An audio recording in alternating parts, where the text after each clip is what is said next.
Let's talk, let's talk. What you wanna talk about? Let's talk, let's talk. What you wanna talk about? Kitchen talk, let's talk.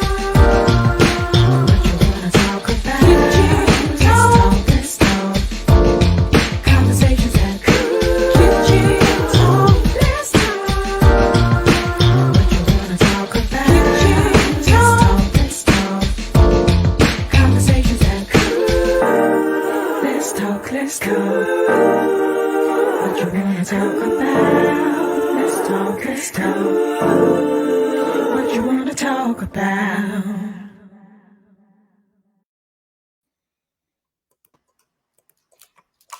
Hey, hey, hey. We In the at it building. again. We at it again. I love it. I love it. I love it. Listen, this is Kitchen Talk CTC, Conversations that cook. and that's what they do every week. France, we missed you last week. It was a good one. I know it. I missed it. It was But a good I one. know y'all had a good time. And we will talk about it again. So last week, we talked about human trafficking and learned a lot. Learned a lot. Things that you did not think about are human trafficking. It's like, what? So it is definitely a conversation that needs to be had, and there's an awareness that needs to continue. So it was a good conversation. This week we have Pastor McGhee in the building with us in the What's up? virtual building. We're back. We're back. Virtual building with us, hanging out, talking about one of France's favorite topics. So I was thinking, we always spend a lot of time in an election season and we talk about voting. But I was thinking politics in the meantime. Like, what are we doing or supposed to be doing now? Like, what can we be doing now? In between the time. In between the time. In between the time. So what are we doing now that is not an election season? That what we still got another year before, because we vote in 2024, but not Right. really until November, right? Right. Well, August for your primaries. Oh, August for the Yeah. primary, and then so you still got a whole year and a half Yep. almost. Correct. So what are we doing now so that we're not scrambling or trying to figure out who's doing what? And then I got some other questions. Y'all know me. Yeah. Yeah. So Yeah, y'all want the I'm gonna let you questions go first? Friends, you want to dig in? What? No, we're gonna dig in on this one first. But I'm gonna let Darrick go first. Yeah, man. So for me, I think the first thing we're doing is you're accepting, whether you want to or not, the results from November of last year, and you're putting that in the rearview mirror, right? You can't undo whatever took place. Here in Florida, for example, Republicans had a great night and inherited even more space in the House and Senate, and I mean every seat, cabinet seat, so on and so forth, it's Republican dominant, right? And so now you have to put that in the rearview mirror. Historically, you have less turnout in midterm elections, which is what the gubernatorial race is here. People who normally don't vote in midterms will show out in large numbers for presidential, which will be 2024. And so the sooner you let go of November of last year, the sooner you can start thinking about next election and really start putting that. And so, Lisa, that's the first thing you need to be doing. Secondly, is you need to be really looking at who you're already hearing that's running. For example, so we have Donald Trump, who's already declared, right? That we know. And Donald Trump is going to run like he was, right? He's not going to change who he was when he ran. So there really is no secret to his platform, his stance. The interesting thing is there are still people who are locked in with him. There are some who are not, but there are still people who are locked in with him. But also him running is creating a really big issue within the Republican Party because, remember when Donald Trump won years ago, he won because there was a crowd of Republicans, right? And so what people got to remember is Donald Trump does not mind DeSantis and Pence, anybody else getting in, because the more people that get in, the better it is for him. Now, granted, he would love for those guys not to get in, so have to waste any money. But the larger the crowd, the greater it is for him. And so we know he's running. Speculation is Ron DeSantis is going to run, which I think he's going to run. I think he'll announce, sometime in the spring is my belief. I think Pence gets in as well. Then you have rumors of Governor Kemp out of Georgia. You got Governor Abbott out of Texas being rumored to get in as well. So there's several people who are looking to get in. And so what you need to be doing is really researching who these individuals are, what their platforms are. And each name I aforementioned, all of their platforms are public, right? Based on how they're governing their states. They're not going to adjust when they run for president. On the Democratic side, the big question is, does President Biden file for re-election? I think if his health holds up, the answer is yes. I think he does. I really do believe that. If his health holds up, he'll run. And the big question for the Democrats is really twofold. The first question is, if he doesn't run, then who do you get behind? And if he does run, the second question, if he does run, how do you leverage him, right? What I will tell anyone is you make a sad misstep if you assume that Joe Biden is as weak as reporters are reporting. Because Governor DeSantis, Governor Abbott, Governor Kemp, they may be getting major traction in the states that they govern, amongst other things.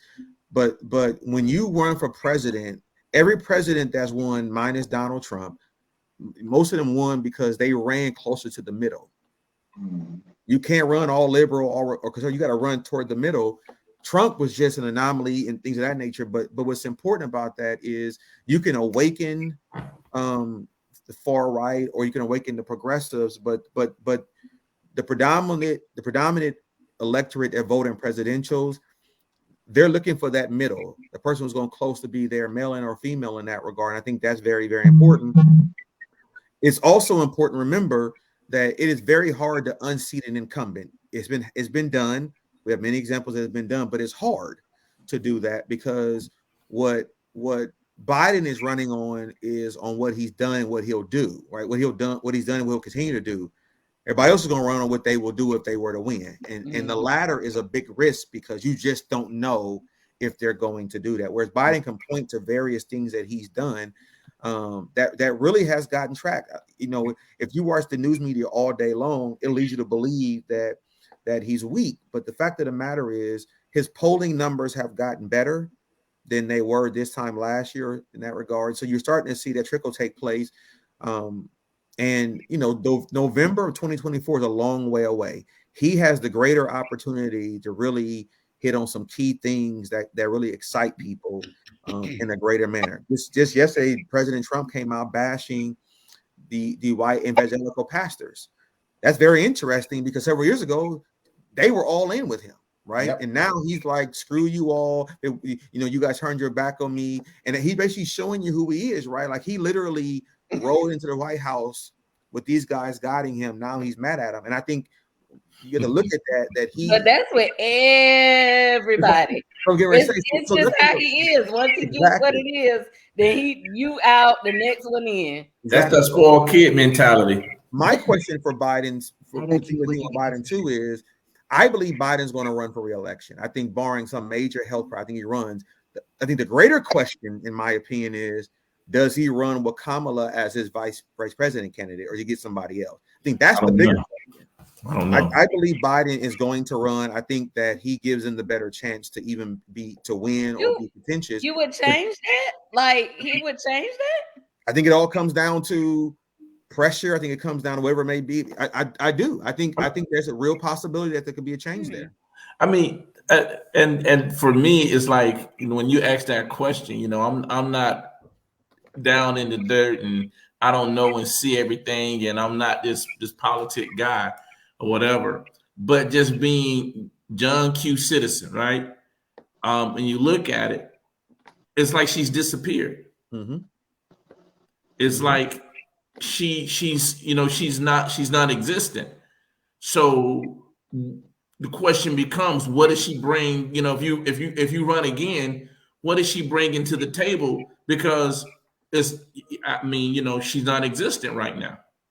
But that's not uncommon for a vice president. I was about to say that. They disappear in the background all the time. I was about, and there's a lot of the things that they do are not seen, right? So there are things and people that she meet that we don't see on the news, that we don't get the hype about. Because again, you want your front man to get the credit for the things that he is doing. So I mean, because we could say the same thing about Biden when Obama was president. Correct. And I do think she's doing things on the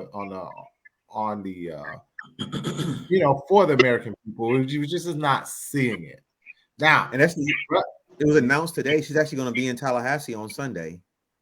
Oh wow! Did you know? It's going to be a Roe versus Wade rally, and it was breaking news that she's going to be at that rally on Sunday. The time hasn't been set yet, but you know that's one of her platforms, right? And so I mean, getting her out more does matter.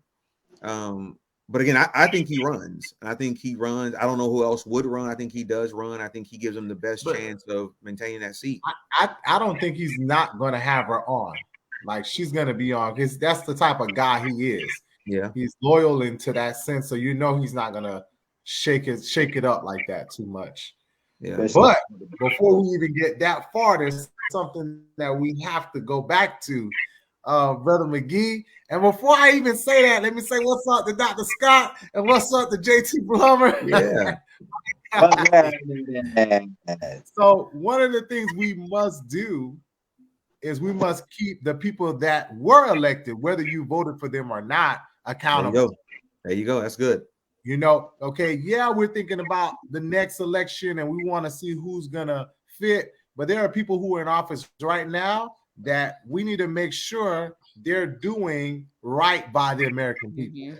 So, you know, we got to see, okay, you ran that. We need to figure out what's going on. And we need to have people in place to keep us abreast about what's happening so that you can make that call to the office and say, nah, I disagree with that. Or, nah, I don't think you should go that way. Yeah. And if you do, guess what? We'll see you in November. Mm-hmm. Mm-hmm. That desk you have, be ready to move out because you won't be there long. We've got to keep the people that we elect accountable. And I don't know. I don't know if we do a great job at that, but we got to find ways to be better at it. Let's put it that way. And friends, I think that's a great point. But one thing that I realize in today's politics, the politicians do a great job of doing magic tricks. Oh yeah. You know, it's the art of distraction. I'm going to keep you focused on something over here, so that I can do what I want over here. And as long as I keep you focused on that, you think I'm doing a great job. Absolutely. And so a lot of the stuff that some of these individuals that are in Congress and in Senate, a lot of things they're doing to stir up certain things on the far right or the far left, that's their distraction. They're doing a whole nother magic trick. They don't really care one way or the other about what they're stirring up. It's out of I got you over here focused, and you think this, and as long as you keep my pockets fat, and as long as you keep doing this, then hey, we're good. That's a good point. I think the other thing is we have to be careful because 24 is going to be very national focused. We have to be careful as everyday citizenry not to forget that there's also going to be some local stuff happening, right? Mm-hmm. And statewide, for example, every 2 years, you know, representatives, U.S. congressmen have to is on the ballot. Your Florida representative is going to be on the ballot. We tend to forget those things. We're so focused about what's happening in D.C. Mm-hmm. And I always say this, and I really believe this, that national politics irritate me, but local politics affect me. Mm-hmm. And oftentimes we ignore the local stuff, which has a greater impact on us. Mm-hmm. There are certain people who probably shouldn't win, but they, as Dr. Scott said, they kind of just slide in because the magic trick has you looking over here. And by the time you realize they've gotten in, we've been asleep at the wheel the entire time. And I think that's important. listen, the governor's not going to be on the ballot for gubernatorial, neither a cabinet, right? But there's still going to be some critical things taking place in that regard. We got to be very mindful of. And so what I always try to advise individuals is not only just look at the news media. There used to be years ago, the encouragement they would give you is go to people's websites and read their policy paper. Yeah. Because of social media now, some politicians, they don't even have policy papers out anymore. They do everything. Now they basically do a tweet here or there, and that's it. And nobody's holding them to task as to what their stances are because our attention span has become so limited. Yeah. JT, you gonna say something? Listen, as the next president of the United States of America, again, I just want you to know, I don't care what you guys think. I really don't. Me and Melania are gonna go on. We're gonna have our vacations. I'm gonna treat her like trash. I'm not gonna. They still together. I thought you were gonna say something. I don't care what goes on. This is my people. My people will still vote me back in. But oh my God, can I get some of your people? Your people, I'll buy you. I'll buy you some kind of way. But the thing about that is, all I have to do. You know, maybe forget what I was gonna say. All I have to do is go and get Herschel Walker. He's such a great speaker. Herschel Walker. Listen, you can laugh all you want to, but Herschel Walker is one of the greatest scholars I've ever met. Good. He reads to the third grade level, but I don't really care about any of that as long as I get you people. Yeah, but and the vampires. But you know what though? Let me say it before I forget again. You know, I was gonna say, and he helped me remember where it's like we're living in a day and time with social media and everything. Does it seem like the voters really care if they're being lied to or not? You know, when you well, it depends on who's doing the lying. Yeah. And that's what I'm saying. This one guy, he done lied about everything. You know what I mean? But that goes back to, so did Trump. But he's in office now. Herschel Walker lied about stuff we knew he was lying about, and he still was in a runoff. It's crazy, right? Isn't that is crazy to me? Still in a runoff, and it's like, wait a minute, huh? So what I found was strange with that. I'm sorry, Dr. Scott. Go ahead. What I found was strange with that was one of the commercials that I heard was, "Oh, Herschel Walker scares me. He lied about this and he lied about that, but Trump didn't scare you, and he lied about this and he lied about that." So it depends on who's doing the lying. But with that little Lisa too, that's a media, that's a media campaign. Yeah. But what I'm saying is, I'm not even talking about the advertising that they put out. I'm talking about the fact that this person is knowingly lying, and we still are voting for him. Yeah. That's what I'm saying. You know what I mean? You're still voting, and you know he lying. I mean, come on, Trump. They know he lied, and they still back the fact that it was stolen. But even beyond that, Marvin, even beyond that, I am still, and he done been president and voted out. I'm still trying to figure out how he became a viable candidate to even run. I think it started with a joke. It started with a joke, and the joke just went too far. And when the joke went too far, it was too late to back out. And he just happened to take it as far as it could go, and he actually won. And he won. And that goes to the point of what are we looking for? But that goes back to my question. Right back to your question. Back to your question. How did this happen? I don't think it will happen again. So that's the other piece to this. Because friends, I throw my hands up at that because I never would have thought we would have had a 45. But now, what they thought was that he was going to be in office for the full term. Him losing took away the power that they would have wanted him to have. So I do think that a lot of Republicans are now saying, okay, we do want somebody, but we don't want somebody who's going to just do one term. We want somebody that's going to be able to do 2 terms. So I think he puts himself out of the race in that fact. Will there be people that's going to vote for him? Yes. Even though they know he's lying and they know it's not true. They believe, I think wholeheartedly, a lot of people believe that he was going to do something for them. Whether it's big or small, he was going to help them maybe secure assets or have them look and feel a certain way.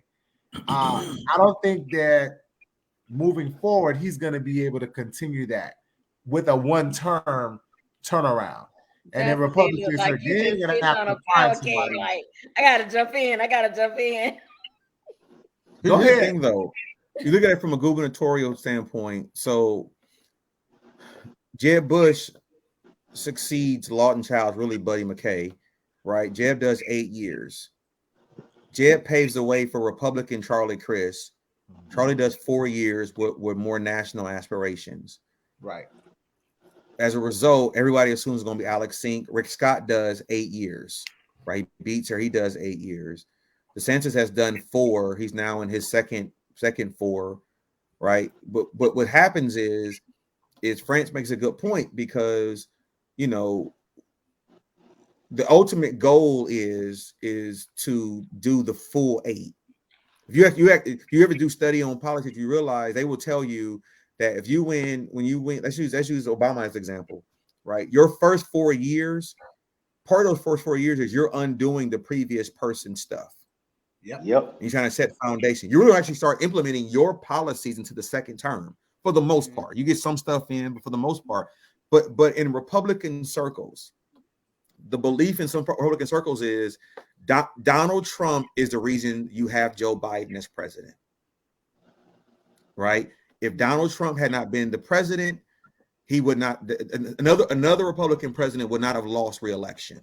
So France makes a really good point because the ultimate goal is when you get in that you have 8 years, not 4 years. And you can go back to when Jimmy Carter lost to Reagan. You can go back to when Daddy Bush lost to Bill Clinton, right? You watch those things. The Democratic Party, when Carter lost to Reagan did 8 years as a result of that, right? When Bush lost to Clinton did 8 years as a result of that, right? And so now the challenge when you are the sitting president and you lose your reelection is that now you set that party back for several years they weren't prepared for, because they almost spent like the first 4 years almost in shock and in awe in that regard. And so that same pattern is before us now because Trump did 4 years, Biden beats him, and now Biden's facing his next 4 years. The point of the matter is the ultimate goal. If you look at in Florida, when Republicans flipped the legislature from Democrat to Republican, they've never looked back.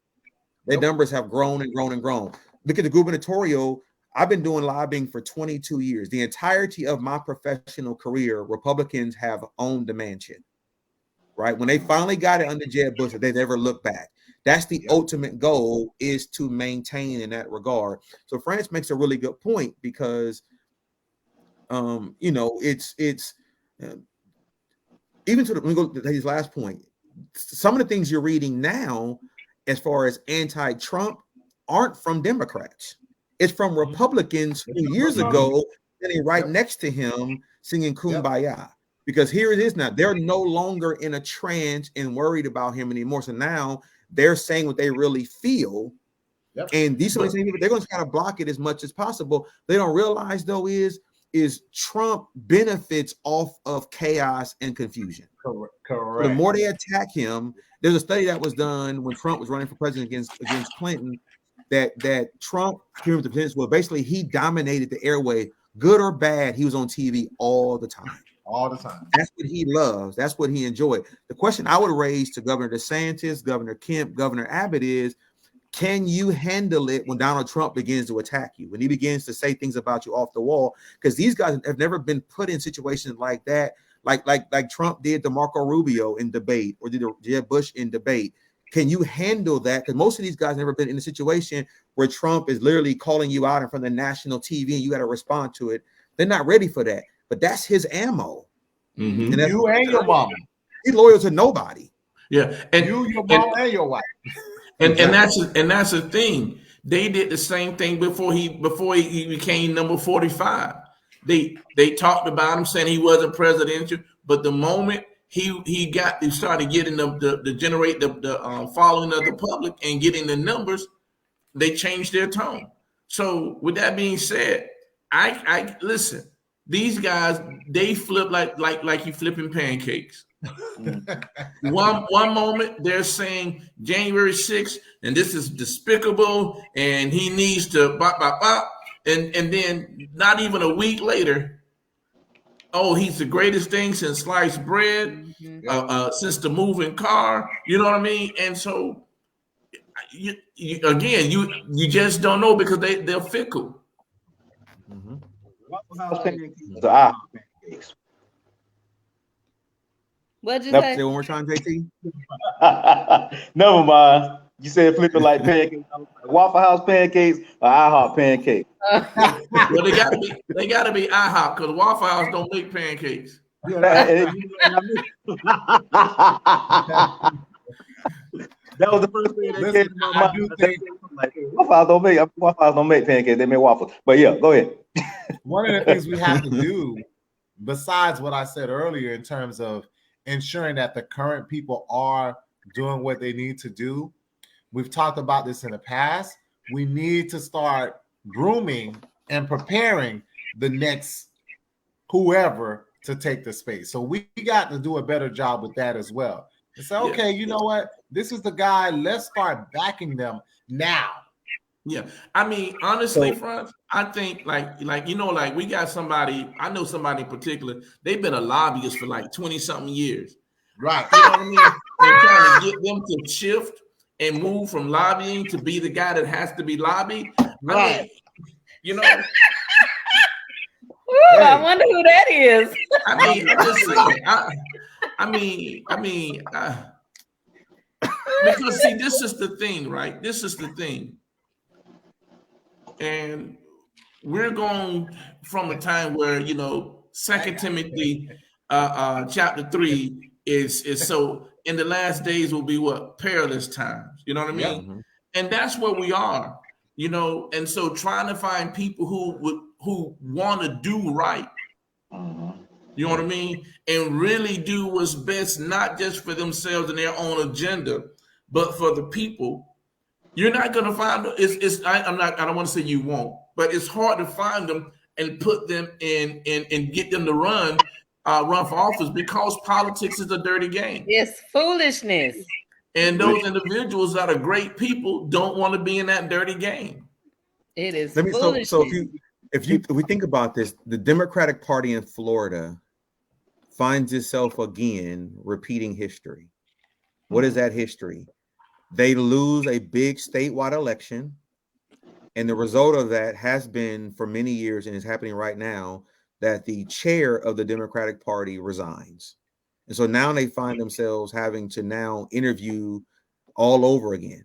That whole process sets you back. Because here's what happened. Not only are you looking for a new person, as you're looking for a new person, you're not raising any money.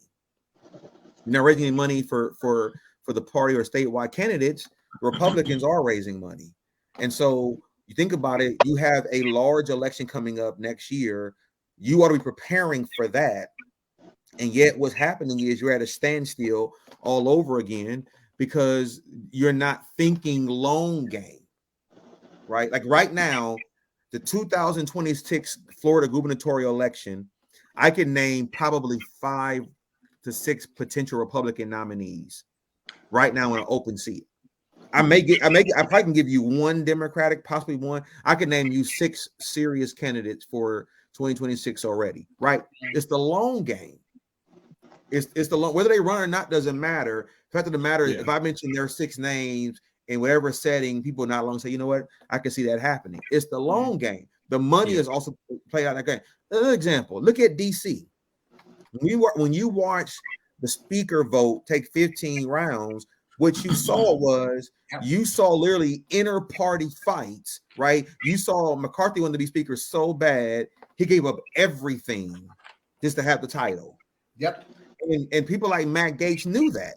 So when I asked Matt Gaetz, why did you finally do what you did? He said, because I got everything I wanted.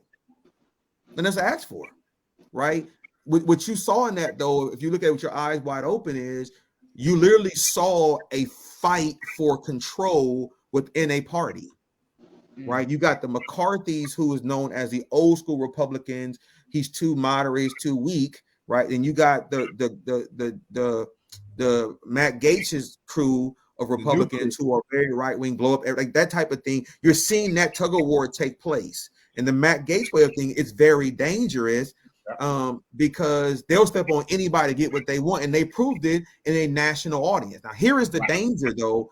People got to remember that Matt Gaetz is good at this. Matt Gaetz reads the rules that governs Congress. And so when he was doing what he was doing, he knew based on the rules of Congress what he could and could not do. A lot of people are running for office and winning office not knowing the foundational documents that governs what they're running. And so they're holding a title with no power at all, which I end up having a Matt Gaetz. But guess what? Matt Gaetz' name is in consideration for gubernatorial in 2026. So is Byron Donalds, who France went to FAMU for 1 year, right? Back in 96 when I came in. Like there are other people looking at that. And so what we as elected have to do, and I mentioned get over November of last year, hold them accountable, absolutely. But if you're not careful, you will look up and realize we're in November, we're in 2024 voting again, and we've done no research whatsoever in that regard. Yeah. And you have another 4 years that have gone by, nothing getting done. In the gubernatorial midterm, the incumbent typically normally wins re-election because the voting percentage goes down in your midterms. People don't just want to show up to vote. Lisa asked a great question. Do people, you asked Dr. Scott about people care about being lied to? Lisa said it depends on who's doing the lying. You go back to the Herschel Walker race, right? Herschel Walker garnered 1.7 million votes, right? So that's 1.7. Now, they may not all be supporters of him, but there's two things to remember. If Senator Warnock wasn't black, there wouldn't have been a Herschel Walker running. Let's be honest, right? Nope. That'd be the first thing. Yep.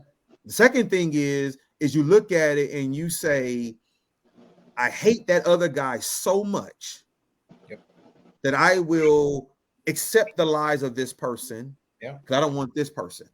Yeah. Right? Yeah.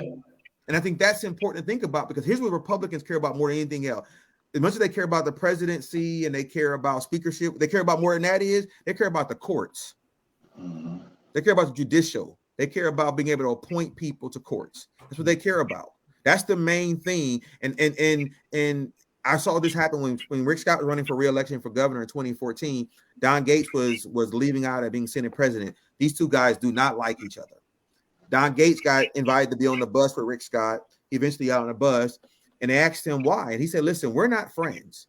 He said, but I would rather have Rick Scott as governor of Florida than I think it was Charlie Crist. Then Chris, he asked him why. He said, because for the courts. That's all he cared about. So he basically said, I hate this guy, but I will bite my tongue so that a Republican can be sitting in the governor's chair to make appointments to the Florida Supreme Court. And now look at the Florida Supreme Court. Although it's supposed to be nonpartisan, we all know that court is very conservative. And guess what happened? They don't mind losing in the lower courts, and they'll appeal to the higher court. You know why? Because they know if it gets to the Supreme Court, the chances are the governor's gonna get what he wants. That's where it all comes down. We don't play that game. We fight more over just the title. We're not realizing this thing is bigger. It's the foundational documents. That's why most of the leaders in DC are in their 80s, right? Look at Mitch McConnell and those guys. They're never going to retire, right? Because they want to hold the power to control the document. And here's the thing. That's like, to me, and I know it's ongoing. I want to say that it's been a new phenomenon that we've now are starting to look at courts more than we look at the titles in terms of president, governor, blah, blah, blah. The courts is essentially what they're fighting for, and in control of who makes these laws and who sets these laws and who governs them, who actually enforces the laws. Man, your boy, what's his name?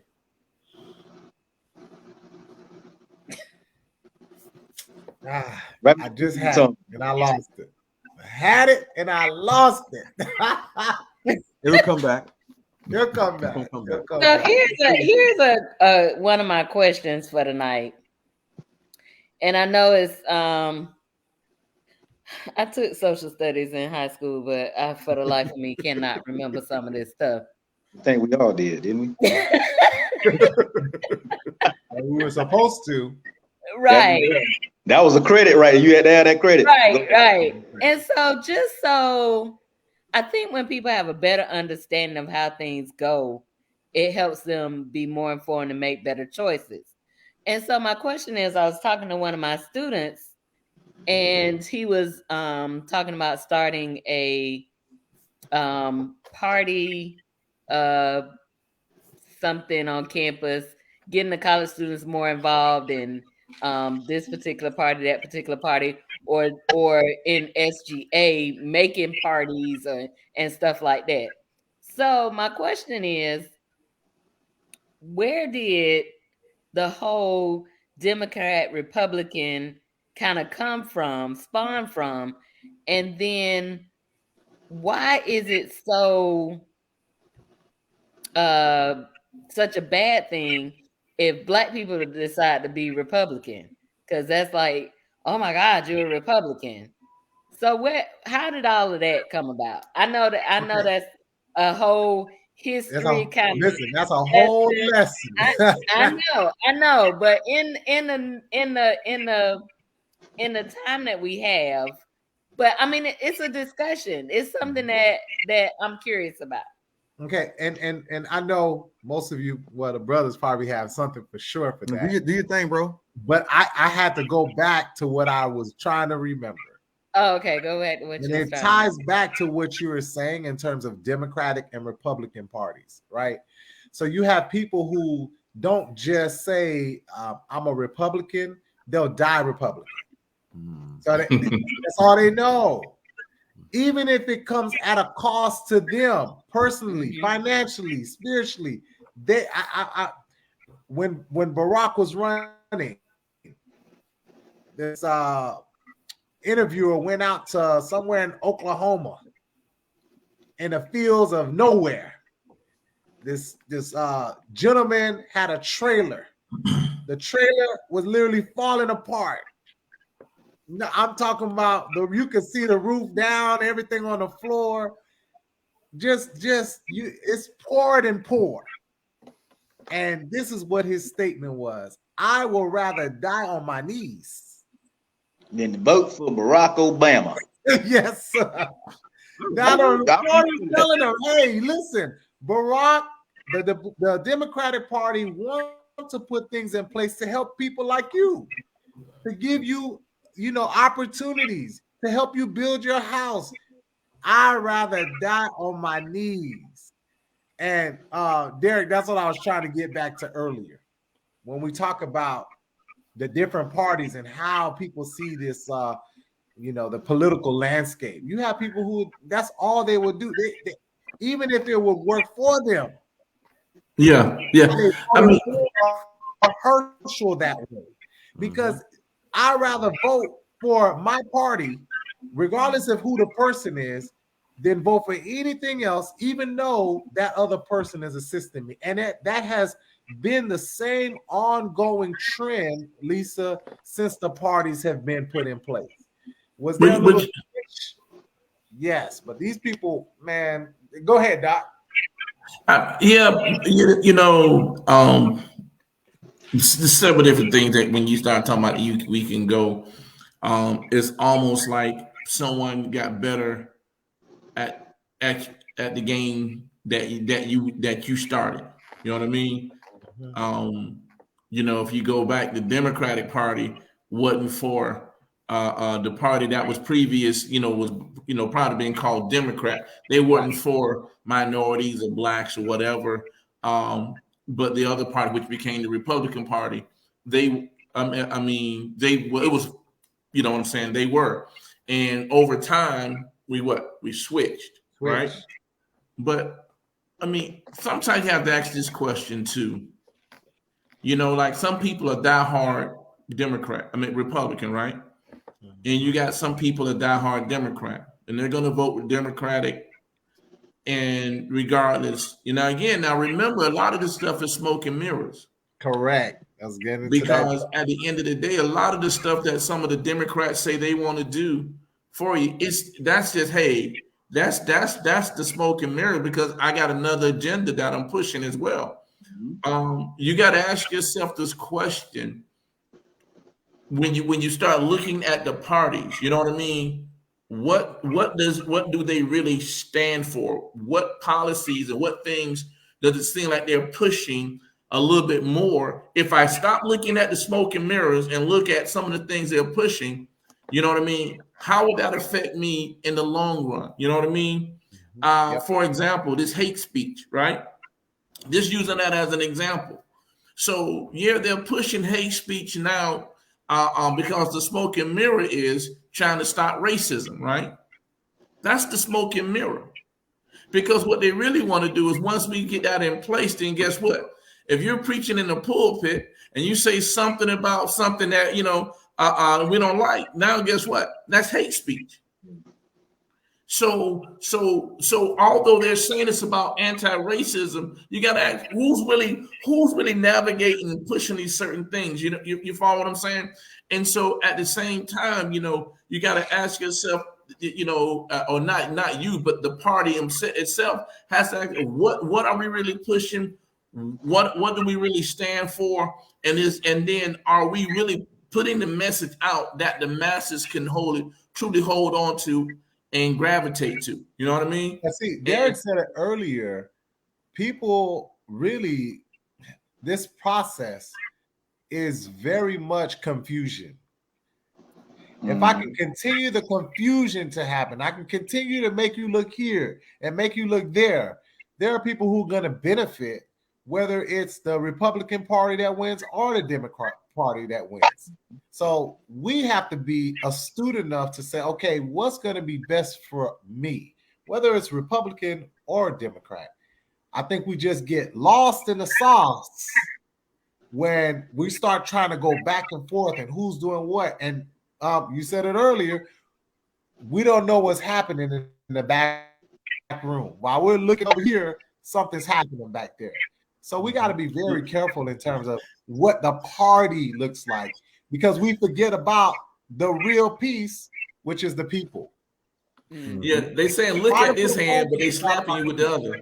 Correct. So we forget about the people who's what the party should be working for, whether it's Democrat or Republican, which is why I said what I said at the beginning. It's our job to ensure that whoever's in office is doing their job.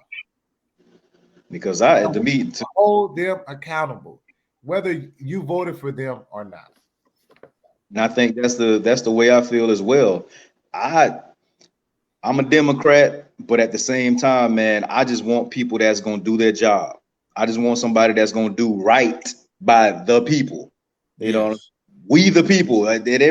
Listen, they can say we the people all they want to, but at the same time, we know that whoever gets in office, a lot of times they don't care anything about the people that they have pledged to represent. So that's just how I feel about the whole situation when it comes to Democrat and Republican. Yes, I am a Democrat, but if a Republican gonna get in there and do his job, a lot of people, I go back to this as well.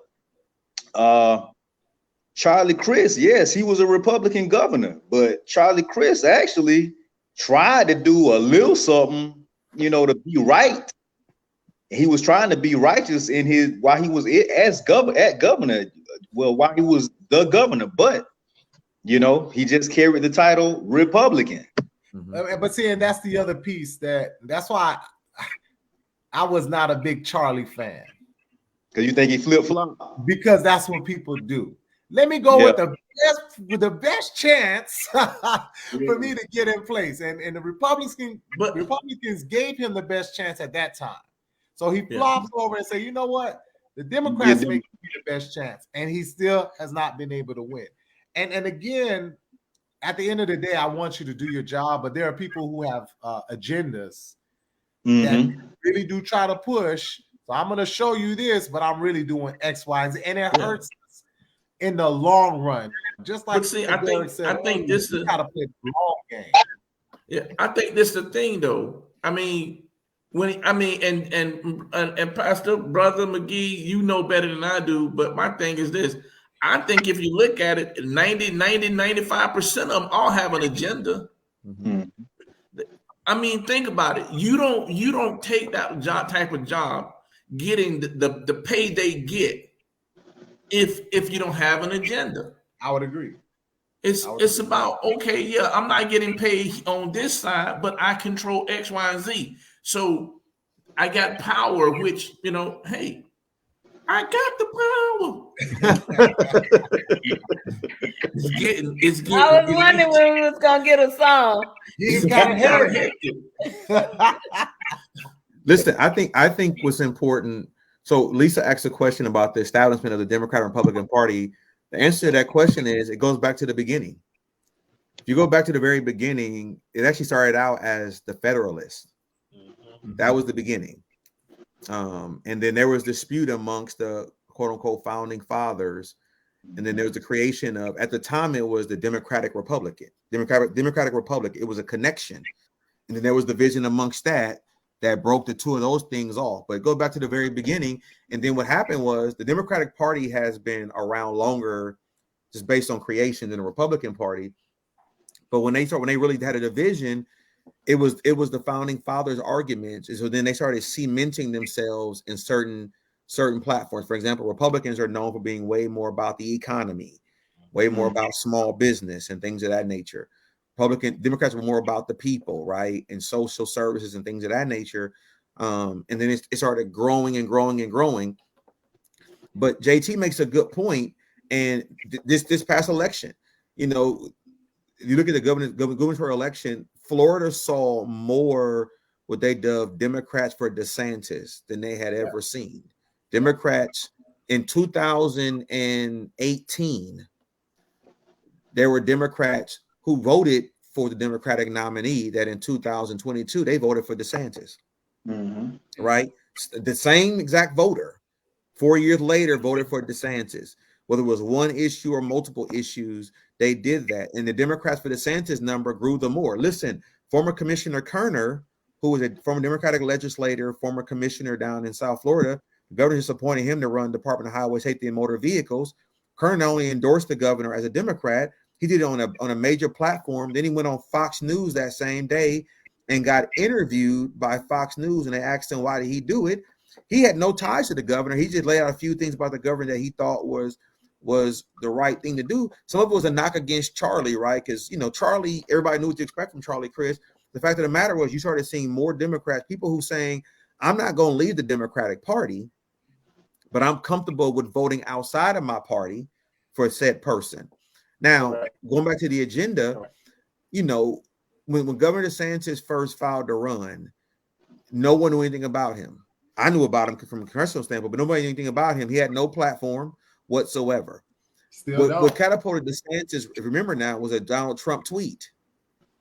And that tweet was powerful, right? But if you go back to his, when he first filed, from the time he filed to the primary victory over Adam Putnam, you can't find one thing that actually said this is what he was running on. Correct. Not one thing.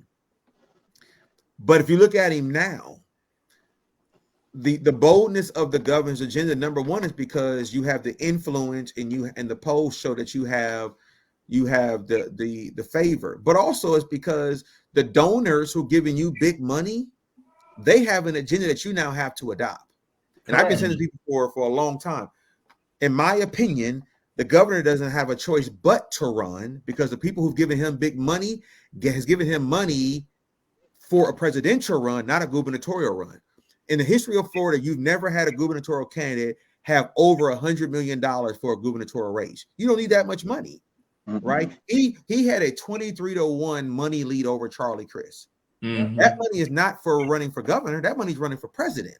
You got people, Betsy DeVos, who was commissioner of education under Donald Trump. She and her husband was the founder of Amway. They still own the Magic, things of that nature. She is now endorsing DeSantis to run for president. She was in the Trump administration, right? Because they all see that DeSantis is a guy. The point of the matter is they all have an agenda. You start seeing these things lay out, critical race theory, the transgender fight, all these things didn't start with DeSantis. He just began to buy into it and run with it because it's a greater agenda. Correct. And we have to understand when I talk about getting over elections is that everything that is occurring. I was talking to France when we first opened up.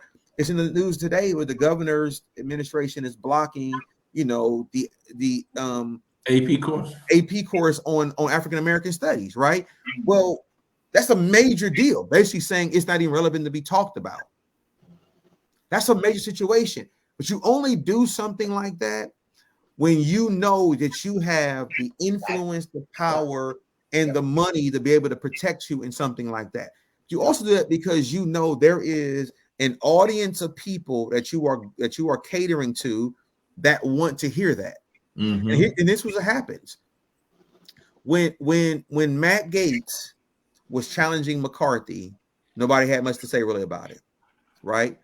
When Jim Jordan said, I don't want to be speaker and say anything about it, people got riled up when Byron Donalds got involved. That's when they got riled up. And we have to be careful because there's nothing wrong with being a Black Republican, a white Democrat, nothing wrong with that. But you have to make sure that you understand, number one, why you align with that ideology, and make sure, number two, that you don't become the token. Because what will happen again is that they'll launch you out. They will launch you out. Candace Owens became the Black conservative voice when Trump was president, right? They would send her out there to begin to go after Blacks who were not aligned with Trump. And then all of a sudden, when Trump lost, then all of a sudden she finds herself now being relegated to the back row. Stacey Dash all of a sudden got very vocal. When Trump all of a sudden get relegated to the back row. At the White House. Right, because they assume that they are seen. Omarosa tells you best, right? She thought that she was best friends with Trump. So all of a sudden, something go on, and they realize we don't need you no more. Yeah, and that's the mistake sometimes we make as a people is that we assume that we have been accepted. It's the old adage, man. They want our rhythm, can't handle our blues, and we got to be careful not to find ourselves thinking that because listen, most Black Christians have a conservative lens when it comes to certain things. Yes. Black Christians, when it comes to finance, whatever, we have a conservative lens. Most Black Christians, even if you are a Democratic voter, you have a lens in that. You have a leaning in that regard on certain things, right? I'll give you a good example. When it comes when the Andrew Gillum thing took place, and they said that Andrew Gillum got caught having an affair, but a lot of Black Christians said, "Oh, that's sad. We're gonna pray for him." When they found out it was a male, all of a sudden, there were Black Christians that said, "Can't do it.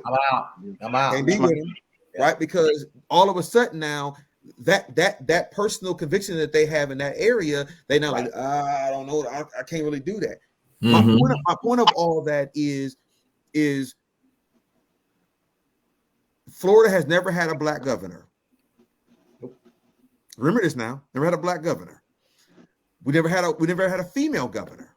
Nope. We've gotten close on both. Yep. People got excited about both. At the last minute, both of them never made it across the finish line. And here is why. And President Obama said it best. Because people have a hard time accepting a Black person telling them what to do. Give you one quick story real quickly. Before I bought my house years ago, my realtor took me around looking at various houses. We saw beautiful houses. And I kept saying, man, why is this house, for example, so on the market? He said, Darrick, look around. I looked around. I said, okay, I've seen a picture on the wall. He said, in real estate, this was they teach you. If you are a Black homeowner trying to sell your home, they tell you take down any reflections of your family on the wall. Because white potential home buyers do not want to feel like they bought a home from a Black person. So have nothing up that shows that this home is owned by a Black person. Because to them, if I buy a house from Dr. Scott, I took a step down. And that's the mistake that we make sometimes. Even when it's a step up.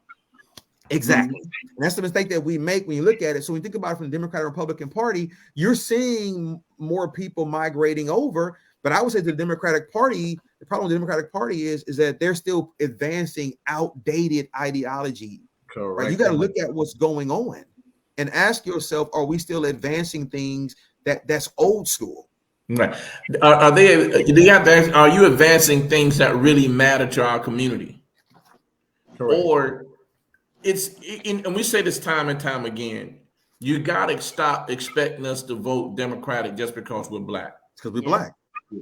You know what I mean? But the other piece to that, Doc, is, you know, I want to be considered at a different class or a different bracket, and I don't want to lose my money, so I'm going to go on the Republican side because I don't want to be viewed again confusion. And but again, in France, you're right. But this is the thing. But those are issues that matter. You know what I mean? I mean, think about it. You know, you can't keep just in our economy, the way in a capitalistic society works, you just can't keep printing money. I would agree 100%. You know what I mean? You can't keep printing money, and then you can't keep sending billions and billions of dollars overseas, and we ain't even paying our own debt.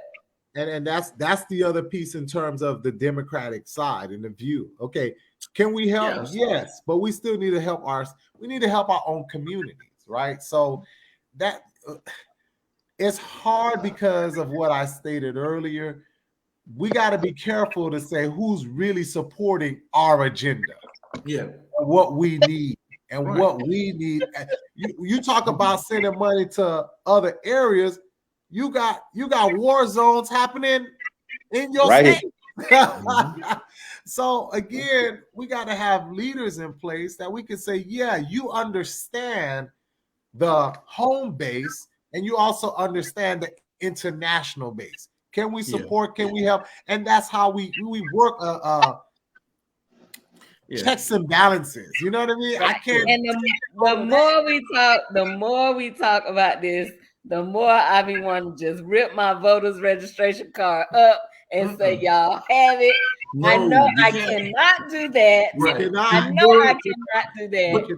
But this is the thing. It's just so disheartening. Right. But this is the thing. To find these ingenuous people that do not care about me. Yeah, but see, this is the thing too. You know, I think too, even if you're Democrat or Republican, right? Mm-hmm. This is one of the things in that they've been saying, Darrick and friends been saying, the show. We have to get out of being so Democratic or Republican that I can't go into whoever's office is there and hold them accountable to do certain things. Right. You follow what I'm saying? And I think like the Democratic Party, you know, they're gonna have to listen. I mean, I understand they've been listening to looking at Cooley High. It's so hard to say goodbye to yesterday. I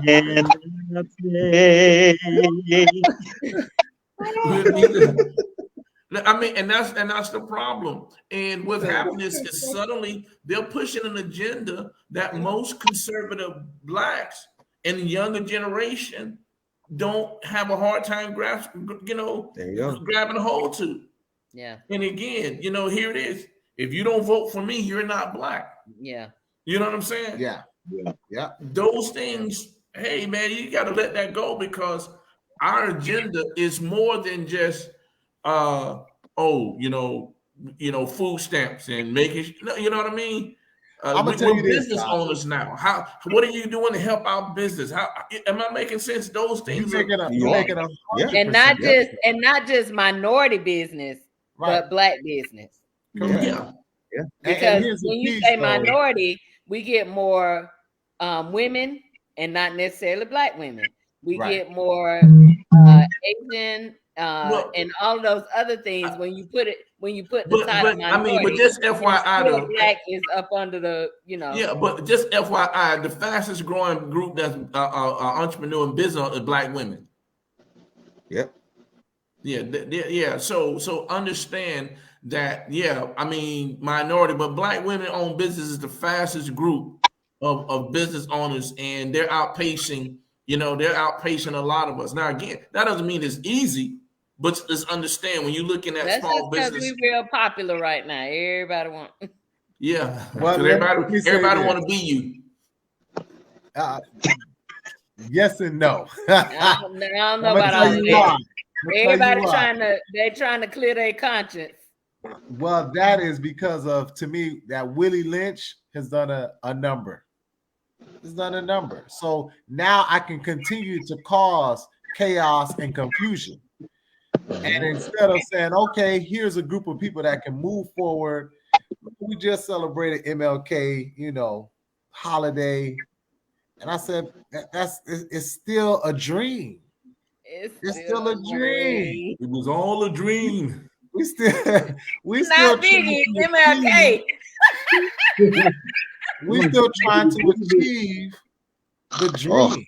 To say, hey, you know what? We have people in place that are looking. God, when we gonna wake up? And I don't know. Listen, it's more money you fall make. into the trap every single time. And until we wake up, until we say, you know what, it's not just about the politics, it's about the people. It's about the people. Again. But I mean, to the people that run, it really isn't about the people. It's about the power. Yeah, but see, it's about the power, but it's about the policies. The policies, depending on who create the policies, affect the people. Yep. And so at the end of the day, whether you're Democratic or Republican, we have to find a way to have some say-so in what policies are being created. Well, at the end of the day, we got to vote. The problem is voting for the right person, Brother Darrick. Yeah, we got to do more than vote. We got to do more than vote. We got to stay engaged. Correct. And recognize who the right person is. I ain't seen the right person yet. We need to start. That's the big one. What you said, JT? I said that's the big part to me. The right person. Yeah. See, and I think that's the thing too. Identifying the right person over just trying to identify a party. Right. Yeah. Well, see, that's a good one. Go ahead, Frank. That's not going to happen until we really start brooming. Darrick, going back again, we got to start early in terms of preparing. Because believe it or not, I do think that there are times another party, I'm not going to say which one, will ask somebody to run against them just to have that leverage. Just to have that stake. And you thinking you voted for this person, but they know they're gonna lose. So they put them in the race so that no, Franz. That just happened recently. That just happened recently in the past election. Yeah. What's that? So for example, there was a seat that Republicans never run for. Yeah, and you do that. You do that on purpose, right? For example, you look at several races. You can look at when Kurt Bender ran against Gallup, right? Right. Yep. I mean, the Republican strategy though is you want to. I mean, let's go back. Forget about that. Let's go back to when Owsley beat Marva Preston. The polls showed that Marva was not going to win that race.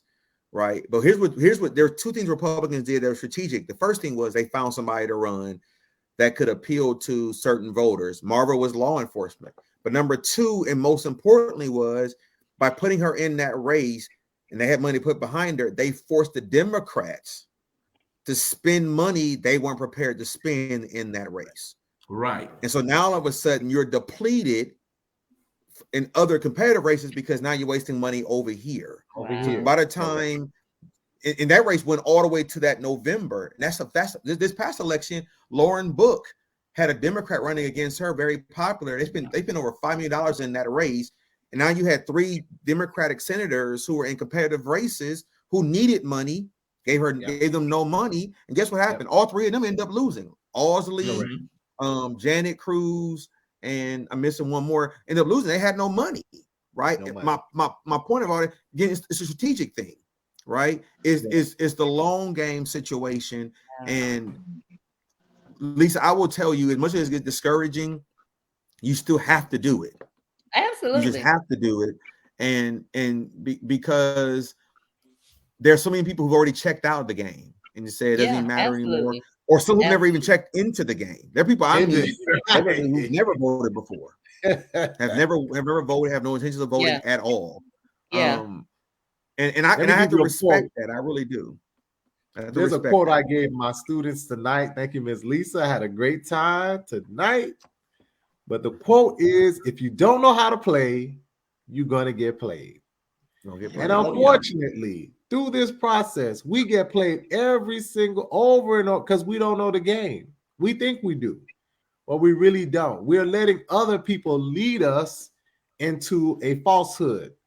And then we fall into it, and then we get who we get. And then when we get who we get, we don't even hold them accountable to what they're supposed to be doing. But you know what, friends? You can learn the game. Yes, you can. And then you just don't want to play. But see, I'll say this, and I know we got. I'm not saying that I'm not gonna play, but I'm just saying you get sick of this stuff. But see, I think I'm gonna say this, and I think this is a thing, and Darrick said it, and I think Francis said it as well about grooming, right? Mm-hmm. And I think the thing is, we have to learn how to groom somebody, not to be a Democrat or a Republican, but groom them to lead and play the game in that field. You know what I mean? Groom them to the point where they understand the game, they know the game that's being played, but they go in with the mindset of this is my job, this is what I'm doing. Whether they're Democrat or Republican, I can now see somebody that, you know what, I can vote for them because I believe that we can get something accomplished. You know what I mean? And then being able to say whether the Democrat, because see, this is the thing, right? Let's say you vote for somebody right now in the state of Florida for a Democratic seat and they win. They win the seat. What do you think they're going to get done? Nothing. Depending on their policies. No, it ain't depending on their policies. It's depending on the fact that, guess what? You got a majority, super majority, House and Senate with the Republicans. Mm-hmm. You think they're gonna ever have? You think they're gonna ever have enough votes to get something done? Correct. It's gonna be a battle for you. And then that's whether it is beneficial to the people or not. It's just the fact that you're a Democrat. I'm not gonna vote for your policy. Right. See what I'm talking about? Well, the other thing that we could do, and I am usually a very positive person. I am happy and upbeat. But when y'all talk about these politics, I be like, ugh. Well, Lisa, you the one said that's what you want to talk about today. I know, right? Yeah. And then I'm sorry we can't get somebody named Darrick D. McGhee Sr. to run. I do not blame we him. could do what I do not the blame Asian community has done. We could do what the Asian community has done, and y'all tell me if I'm wrong. Do you see them talking about running who running for office and who's doing that? It don't matter to them. They have built their own foundation. So whoever wins, you win. We got that. They're going to get whatever works for them, and we have to do the same economically. We have to build our base. So regardless of who wins, we still win. I mean, but you know, and that's. I mean, and first you're on it. That's the problem, though. You know what I mean? How do we galvanize in our community? You know what I mean? Just down in Fort Pierce, there was a mass shooting in Fort Pierce. Right. You know what I mean? And the crazy thing about it was the food truck that got shot up was my nephew's food truck. Oh wow! You know what I mean? My sister, her husband's niece got shot. You know what I mean? So how do we? You know, again, we're living in a time where we got to be able to give our younger generation something else to focus on. You know what I mean? They've been programmed. And we have to find a way to change the programming. Well, see, you know what I mean? That's another kitchen talk. Yeah, that is truly another kitchen talk in terms of what. But what I'm saying is, and that's what I'm saying, because what we're talking about as far as when you went to our community, those are certain things that we got to start doing in our community. You know what I mean? Correct. We got to find a way to instill a different mindset in certain communities and a way to increase income and you know what I mean. So it's just so many different things on different levels that when you start coming back to the politics of it, all that again, as he say, as Darrick has always said, you know what I mean, is some levels of politics affect or frustrate, and certain levels of politics affect. You know what I mean? And we got to get to a place where we understand the level of politics that we're on, you know, right now and how it's affecting our communities. Right. Again, that's another talk. We really have to. But you hear that from me because I ain't want to gossip. We have to really start thinking about, again, the win-win and not just a win. How do we win regardless of who's in place? How do we continue to push? So at least if voting or not voting, guess what? I'm winning. And we're not thinking on that level at this point, to me. So just remember this. In a capitalistic society, he who has the money has the power. Has the power. It is. You know, I don't care what you say. The president, he might stand in front of the people. Yeah. But the people with the money is pushing the agenda as to what they want him to say. Absolutely. You know, that's why the Republican Party would never speak against the NRA. Correct. Yeah. And until we galvanize and say, hey, we can unite. But again, Willie Lynch did a number on you. Well, you know, again, you know, I talked about this before. You know, I told you I wrote this little thing called the long-term effects of slavery. You know, but at the end of the day, man, you know, it's like we have to understand that, you know, it's bigger than just, I'm going and I'm gonna go vote. You know what I mean? Yeah. And we have to understand that, you know, there's a level of power that we have when we change our economic standing. Yeah. You know, at the end of the day, one thing I found out, and, you know, some people might disagree, but there's something that poor white people and poor black people got in common.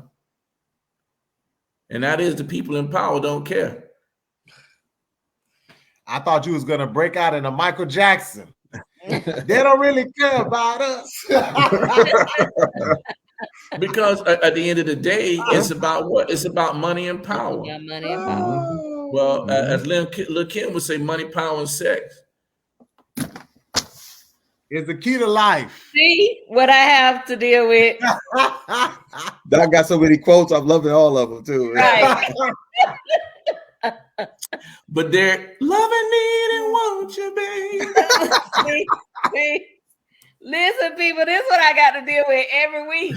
Every week I get this. Hey, man, we need somebody positive, man. Absolutely. Listen, I'm telling you though. And the reason, so yes, it frustrates me, absolutely. But I think that it's so important for us to have the discussions, to talk about it, and to bring about some type of change, even if it's just more discussions. Because sometimes you could say something out loud and realize how stupid that sounds. Yeah. But if you just keeping your thoughts in your head, you think you all right. Yeah.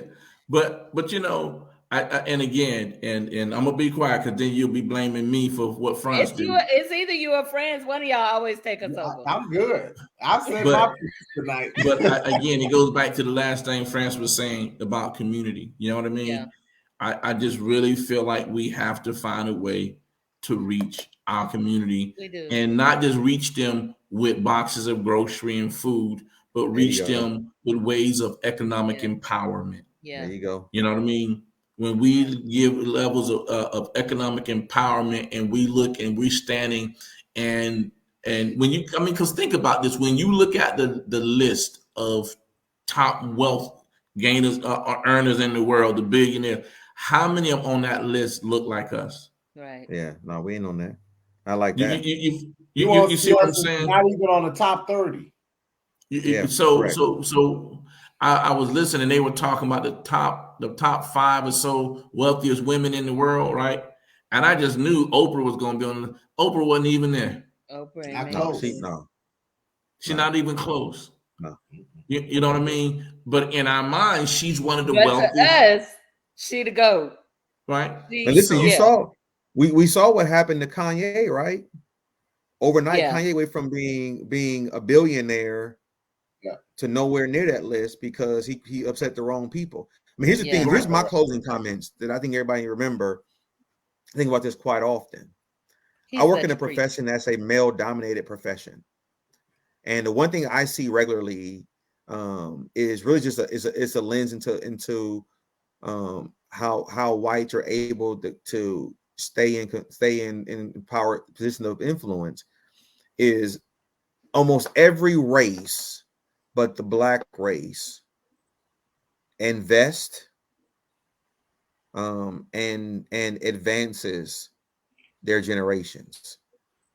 I got colleagues who, I'll see 2 competing firms owned by white partners, by white gentlemen. I'll see those 2 guys at lunch together, right? Comparing notes. And they're competitors, comparing notes to each other. Why? Because they're at the top, right? Yeah. They're comparing notes. With us, if I walk in a room as a black lobbyist, the black lobbyists in that room, their first mindset is not my mindset is, yeah, man, we're making progress. Their mindset is, I got to get him out the room. Because that's my competitor. Exactly. Because like your friend, it's the will and instinct, right? And the problem with it from the standpoint of our race is, we talk about Dr. King's dream. We keep narrowing the civil rights movement down to a dream. It was talking about social empowerment, economic empowerment, so many great things to talk about now. So now what's happening is Dr. E. Dewey Smith said this. He said that the church has become worse than gangs. Right? We're fighting over our own corners. Worse than gangs are, right? Lisa, we're right here. That's it. It's right here. That's it. And y'all done made Marvin mad. But you're talking about from a voting perspective, right? We got to look at it from the standpoint of from a generational to generation. You can look at certain generations. Here's why you're able to see some of these generations survive. It's because look at we see Morgan & Morgan commercials every day, right? If you look at those commercials, John Morgan has all 3 of his sons working at the firm, along with him and his wife. Whenever he dies off, one of those sons is going to take over that firm, right? Right. It's generational wealth. Right. With us, we could take it even deeper, Darrick, and I know we over time. But the Queen just passed in England. They didn't give it to son. They said, no, I think staying in the family. We're going to give it to the son. They got it down all the way set up that the kid who's still a baby, if something happens to this person, that person, he's the new king. It's on him. But here we are. We can't even think about 2023. We're not even prepared for 2024. Yeah. It's a number. It's a number. Marvin said his battery died. Oh my goodness. It is. I'm done, Lisa.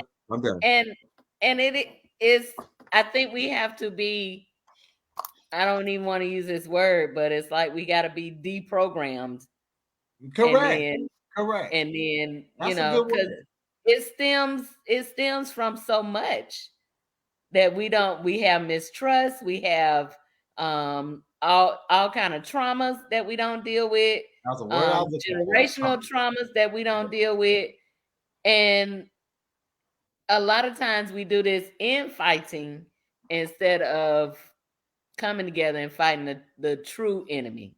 Listen, Dr. King's true speech, his true words, the things that he started to see as he was getting closer and closer to getting the true message out, y'all don't know. Y'all haven't heard. You heard about the okay, let's work together. Let's be nice. When he started to see the true stuff happening behind the smoke and mirrors, he realized, okay, we got to have another message. Once they heard that, you got to go. Gotta go. And the true message was what? Oh, yeah. Economic empowerment. Once Yeah. he started talking about that, once he talked, well, Yeah. we're going to go and get our bag. Right. Because they giving what we're supposed to have to everybody else. Right. So once he started talking that, you got to go. Yeah. And from that point, we have never had, another leader in any capacity to have that same message. And to say boldly, we're going after the bag that belongs to every African American. See, it's okay if a couple of people seep through the crack. Yeah. They just don't want it to be a door where people can walk through at will. Right. You know what I'm saying? And even in that, Marvin, they are very, if you think about it, even letting a couple of people seep through, I think they still have a hand in who that is. Well, you know what? In some ways, I'm sorry, I got a little conspiracy. No, you're right. You remember the two ladies that was running with Trump? He wanted them to get out there and talk and blah and do this. If you're gonna raise the bell and raise the banter for me, okay, you're fine. But as soon as you turn around, it's got to go. So as much as I love Oprah and love what she's done, she was not a threat. No, she was not a threat to white women in their minds. Well, let me show you. Let me remind you. I don't know if y'all remember years ago, she got sued by Texas Beef. Yep, the cow industry. Yep, the cow industry, because in her just in her talking, she mentioned she told the people not eat no more beef, and because she had influence, you follow what I'm saying? Yeah. Think about this. Years ago, our leaders used to be entertainers. Sidney Poitier, Lena Horne, you know what I mean? Because they had positions of being in the spotlight, right? Yeah. But they were also well thought, well educated, so forth and so on. There's not a reason that our leaders today has to be entertainers. But yet let me tell you, Malcolm X made that same statement during his era. He said, you know, you have leaders who are truly puppets, because whatever such and such telling them to do, they're gonna say. Such and such say don't do this, then they're gonna do that. Not thinking about the, again, big picture. So I think we still have people like that who you're an entertainer. I think Marvin was going another way though. But I mean, no, we're in the same way, in the sense of we have people now who are influencers, but how do they become influencers? You know what I mean? They're leaders, and they can get people to move in one direction or another. You know what I mean? That's just a sign of the generation that we're in. And some of those individuals have no reason to be considered your leader. But I have a leadership class, and I ask them the same question. But they're programmed. Who's your leader? Yeah. And many of them call a lot of the entertainers leaders, right? But then we go through the coursework and we talk about what leadership is and how does it look like and how it's defined. And what they find out is some of those people that they chose earlier are not true leaders. They are influencers. They have influence, but when it comes to leadership and some of the values that they have for themselves, they say, no, that person is not the person that I would choose to be my leader. Why? Because they don't truly understand what leadership. And they didn't ask to be a leader either. But the And sad a thing lot of about them it, don't. France, Yeah. is everybody's not taking your class. It's a sad world, Doc. That's right. Mhm. But you don't have to take my world, my class. This has been, see what I'm talking about? See what I got to deal with, Pastor D? This has been Kitchen Talk, CTC. Conversation that cook. That's what they do. And then even though they run over, the meal's still good. It don't go bad. Listen, thank you so much, Pastor Darrick McGhee, for hanging out with us. Absolutely. Darrick McGhee Senior for hanging out My with pleasure. us tonight. Appreciate you so much. Yes, ma'am. Keep talking, guys. Keep talking about voting and politics and what we're supposed to do. And I know I make the plan to talk about it. Even though it's not one of my favorite topics, but we gotta keep it in the forefront. We gotta start, we gotta keep having these conversations. We gotta keep effecting change, even within ourselves. And then it spreads abroad. So thank you so much. We are gonna be back here next Thursday, same time at 9:00, hanging out in the kitchen, having one of those great conversations that really cooks. Thank you, Dr. Marvin Scotts, for hanging out with us. Thank you, Fransley Moyes, JT. It ain't a show unless we lose JT at least once. So it's been great. Listen, if you are watching us on YouTube, I want you to hit that subscribe button. Make sure you turn on your notifications so you never miss another show. If you're watching us on Facebook, hit the like button. Again, turn on those notifications so you'll always be right there when the conversation is rolling. We appreciate you so much for hanging out with us tonight. And we're going to see you guys back next Thursday. Well, I mean, not you, Pastor McGhee, because you'll be, Oh no, you come back. You come back. You are going to come back anytime you like. I appreciate that. Anytime. What you said, Marvin? Oh, I hate me. All right, y'all. Good night. Let's talk. What you wanna talk about? Let's talk. What you wanna talk about?